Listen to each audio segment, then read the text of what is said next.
to Israel! Hey, hey, hey! Come to Israel!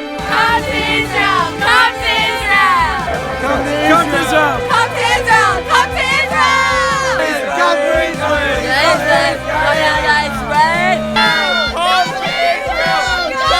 Israel! Come to Israel! Come to Israel!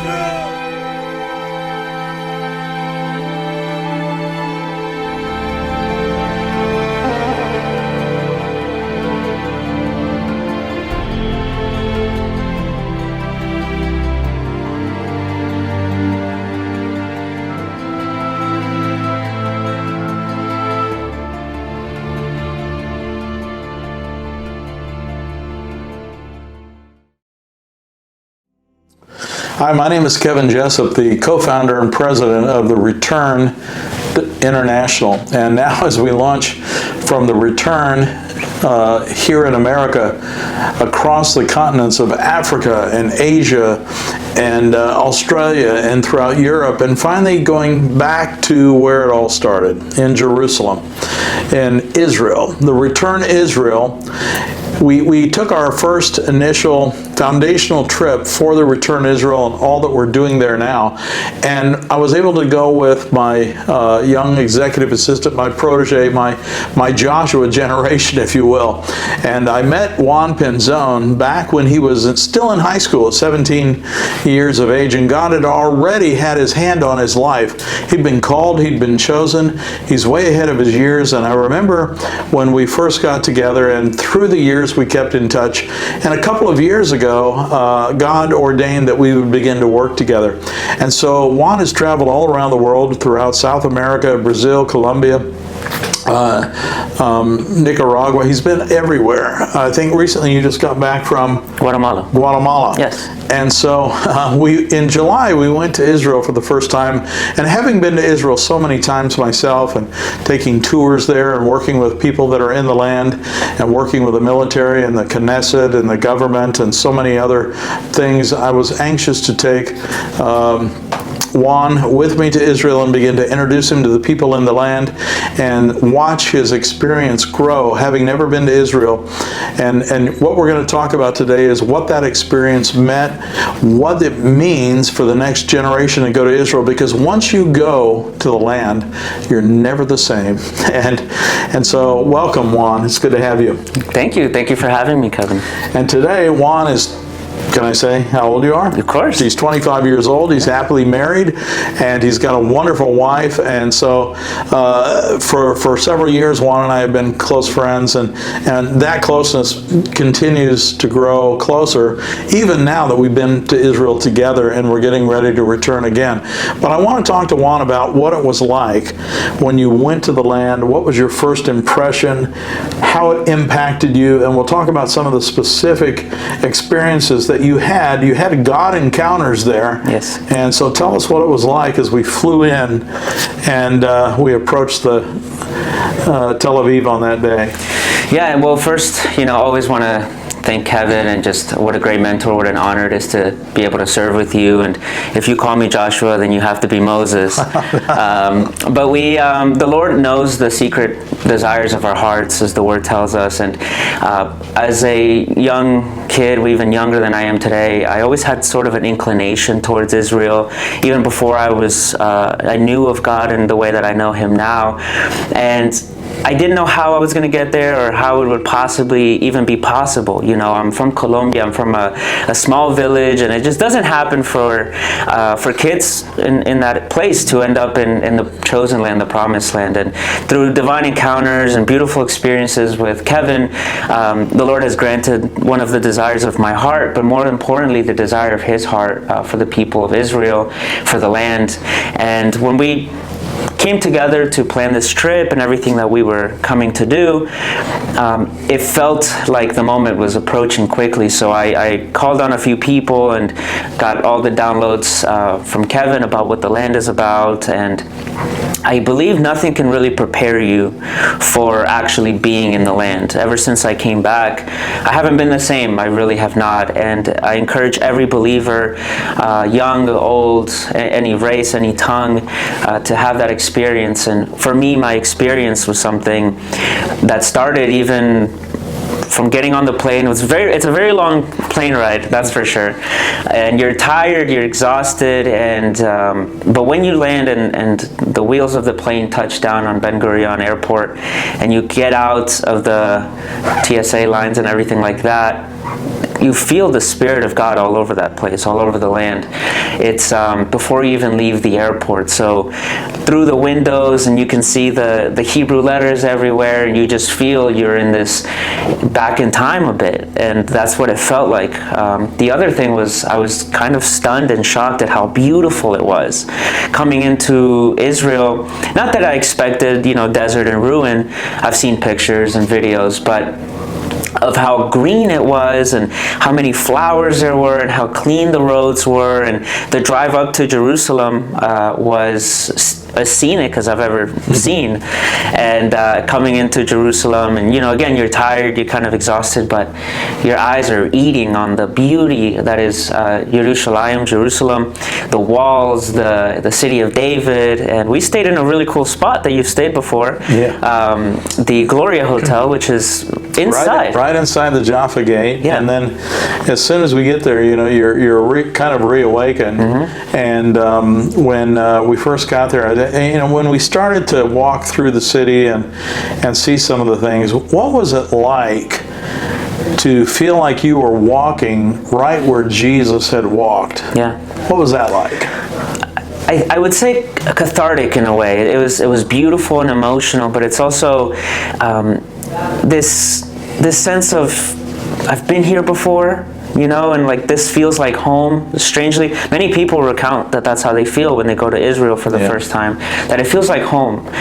For me, that was a profound thing, because I came to the United States when I was 8 years old, and I grew up here in the United States, and again, I'm 25. So I was taken out of my motherland, and so I didn't develop it as a sense of home. And though I love the U.S. and being an American and everything that entails, you still feel like there's part of home missing, But being in Israel, you kind of feel like home. For the first time in my life, personally, it's how I felt. And on top of that, on top of that, all of the stories of the Bible coming alive, walking the steps of Yeshua, Jesus, the prophets as they, prophesied over Jerusalem, David and the city of David, and even in our hotel, there was a little window in the bathroom in the back that overlooks the city of David, and it felt like Bathsheba. No, I'm kidding. Don't go there.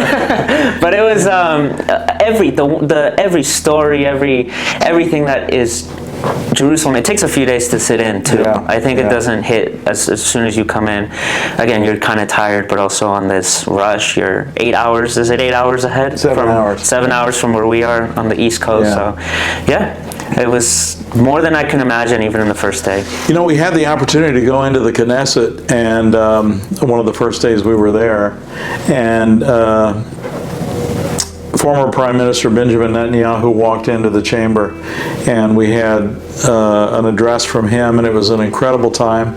We were actually there for the Jerusalem Prayer Breakfast, of which I was at the inaugural Jerusalem Prayer Breakfast in the Knesset back in 2017, and so it was very unique because all of the dignitaries are there, and it was a time of Christians and Jews praying together and coming together in unity, and there were so many things that happened on that day in the Knesset. And then following that, we went out to the memorialization of the lion that was given as a gift. And former Ambassador Danny Danon was there, and Michelle Bachmann, and so many other great people. But going through that experience of first time in the land, and then walking into the Knesset, which is like walking into the Congress, Right. and seeing all the lawmakers, and then all of these people that came from over 150 nations. I mean, they're all there with you praying. Yeah. And then we had several days of the Jerusalem Prayer Breakfast ongoing, with speakers and prayer and worship and from people from the nations. And tell me what that was like for you, because it was a real mixture of diversity and culture and the nations coming for the purpose of worshiping Yeshua. Talk about that. I mean, you don't get a better picture of what the the New Jerusalem would look like in the reign of Messiah to come, which the days are approaching when the things are coming. And being in the land and being in the government building of the nation of Israel is something that someone of 100 plus years ago would have never imagined to be in. The nation of Israel didn't belong to the Jewish people yet, though their hearts are always inclined towards Israel or towards Jerusalem. They played many times, and I found this curious, they played many times the Haktiva, which is their national anthem. And it begins, the first stanza talks about, as long as the Jewish spirit is alive, our eyes are towards Zion. That's the first line. And they sang this many times. It was a song of prophecy that they would return to the land before they were actually in the land. So not only that we get to rub shoulders with incredible people, incredible legislators, ministers, leaders in many areas of life, but to also do it in Israel and to do it with every nation and race and tongue represented is prophecy fulfilled, or at least a picture of the prophecy being fulfilled. So Yeah. what a beautiful time that we got to spend there. It really was a time of great prayer. And then we went to the Galilee. And we stayed in a private home overlooking the Galilee, right at the edge of Arbel, the mountain, Yes.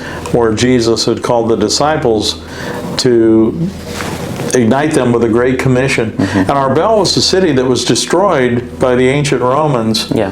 when Israel had left the ways of God. Right. And Arbella was the name of the ship that John Winthrop changed the name from the Eagle Yeah. to the Arbella, Yeah. with the same purpose of taking the Great Commission to America. Prophetic. And he preached an incredible message. But going to the Galilee and meeting with Jordan Marcelino and Yochanan's son, Yes. who has an incredible ministry of restoring the land up there. And we've joined with him now to undergird that ministry of restoration where they're actually cleaning the land. Yes. And it's an amazing ministry. But then we got to go out on the boat, Daniel Carmel's boat on the Sea of Galilee. Yeah. And the Beatitudes with the natural amphitheater and up by the Golan Heights and all of that area in the Galilee. And it was an incredible time. In fact, when we were up at about 2 o'clock in the morning, Typical. we saw these 5 jets coming back from Syria, where the Israeli Air Force had bombed the airport in Damascus. Right. And we got to see those jets returning, and it was quite a sight coming over the hills early in the morning. But just share with me what it was like to go to Capernaum and walk where Jesus walked and see Peter's house and go on the sea and that whole Galilee experience. Talk about the impact that made on you. Yeah. And as a young person, what a thrill it will be now to take other young people there and show them what you've seen. Yeah, Galilee was very, very special. I think Jerusalem has this ancient city feel, but in the Galilee, in the shores of the Galilee where Jesus had most of his ministry, literally walking the footsteps of Jesus and imagining looking out into the Galilee, which is really a lake, that's right. Yeah. It's a lake, but it's a huge lake, and you can see countries on each side, and Jordan said, that hill over there, that's where Yeshua cast the demons into the pigs, and that's probably where it happened because of the location, and you're staring into this place, and the Bible just comes alive in your eyes, and you're looking at the Sea of Galilee, and you're wondering, how could a storm shake up a lake? But it tells us that the tempest was massive, and the way it's built, it's actually kind of like a bowl, so it would have been a very powerful storm, and so you can imagine and close your eyes and see in the Spirit almost Yeshua walking the shores and walking the waters, and it's a lot to take in. So it definitely takes a few days, and the sunsets and Shabbat dinner and everything and hopefully we can show some of that. But You just want to stay there. yeah, it's very peaceful. I know people have this preemptive idea that Israel is it's chaotic, but the peace that you feel, the shalom that is over the entire country is on a deep, deep level.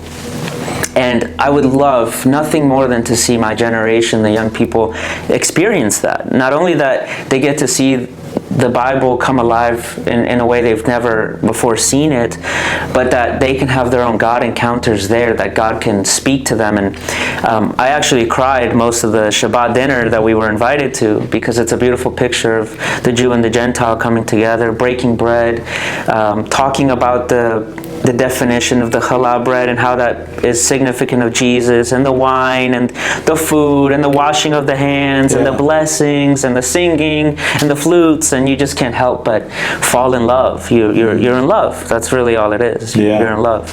We also got to, what a great Shabbat dinner that was with Daniel Ben David. Tasty too. Yeah, and so we were able to go up to Mount Carmel, and we were at the church up there with Karen Davis, which her and her husband started through David Wilkerson, and ministered there, and then walked up to Mount Carmel, and it was just an incredible experience.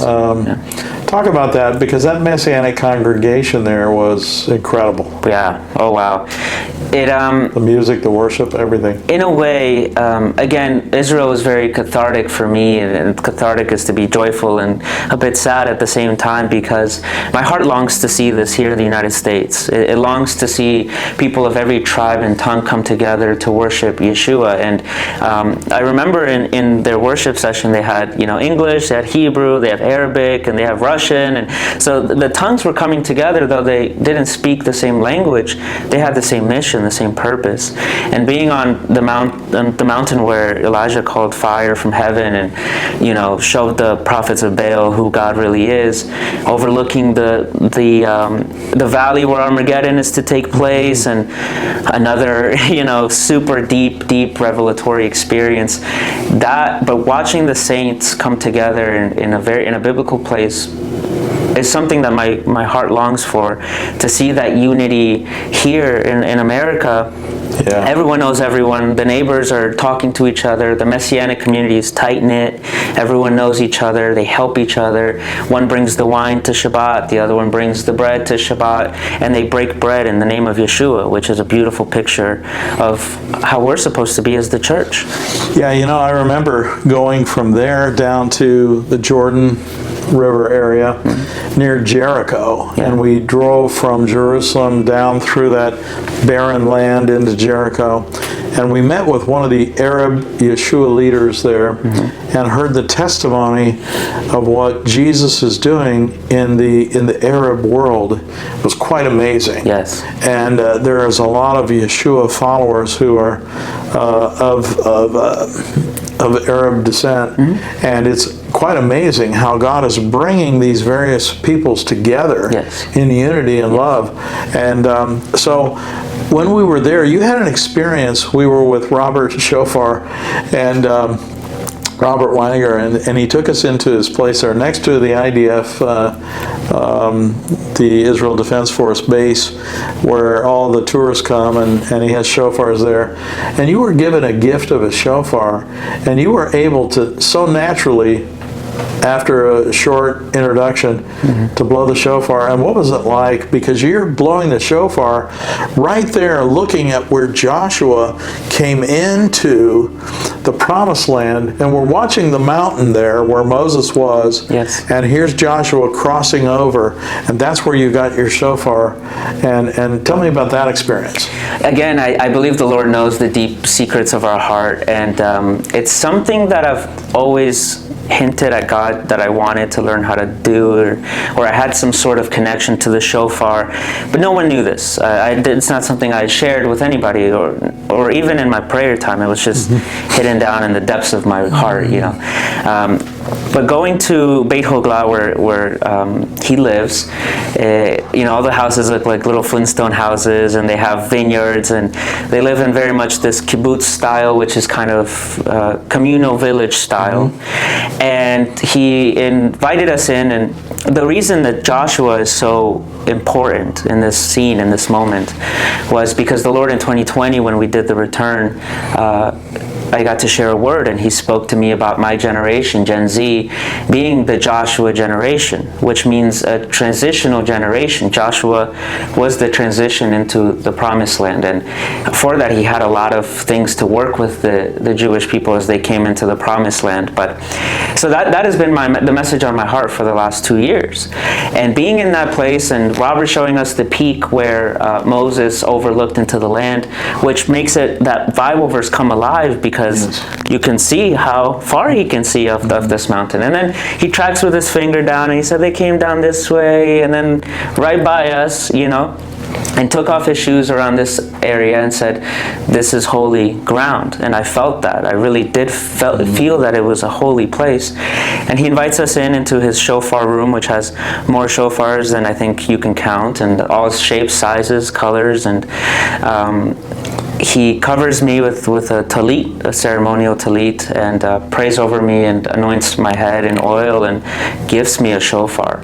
And that's significant to me in my life because, like I said, Joshua was instructed by God to play the shofar around Jericho, which was right down maybe a mile away, not even. Yeah. And I receive a shofar right outside the walls of Jericho, if you will, right at that place where Joshua was. And here's the part that no one knows. I was terrified of playing the shofar because I've never played a shofar before. But he said, pray this. He said, pray Bo Ruach HaKodesh, which means come, Holy Spirit.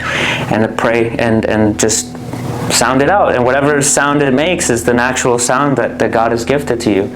And I was nervous. I thought it would sound like a sacrificial lamb in the temple, but it made a noise, which I was very happy about. And that day was marked forever. It was beautiful. Forever in my heart.